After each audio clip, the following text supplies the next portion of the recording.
ఉక్కు పరిశ్రమను ఏర్పాటు చేయడమే మార్గం అని చెప్పేసి అన్ని పార్టీలు నొక్కి వకానిస్తూ ఉన్నాయి. గతంలో రాజశేఖర రెడ్డి నుంచి చంద్రబాబు, జగన్మోహన్ రెడ్డి ముఖ్యమంత్రులుగా ఉన్న అందరూ కూడా దానికోసం శంకుస్థాపనలు చేశారు. కానీ ఈరోజు దానికి సంబంధించినటువంటి ప్రస్తావన ఏమీ చేయకపోగా విశాఖ ఉక్కును ప్రైవేటీకరణ చేసేటటువంటి భాగంగా మెటల్ స్టీల్ను అనకాపల్లిలో పెడుతున్నారు తప్ప కడపలో ఉక్కు పరిశ్రమకు సంబంధించినటువంటి ఏమాత్రం ఇది చేయలేదు.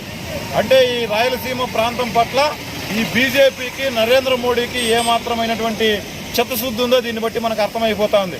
ఈరోజు రాయలసీమ ప్లాన్ అని చెప్పి ప్రకటించినటువంటి బీజేపీ ఈ రాయలసీమ అభివృద్ధికి సంబంధించింది కానీ, ఈ రాయలసీమకు రావాల్సినటువంటి నిధులకు సంబంధించింది కానీ, ఈ రాయలసీమ ప్రాంతంలో తాగునీటి ప్రాజెక్టుల పూర్తి చేయడంలో కానీ ఏమాత్రం చిత్తశుద్ధి లేకుండా ఈ రాయలసీమని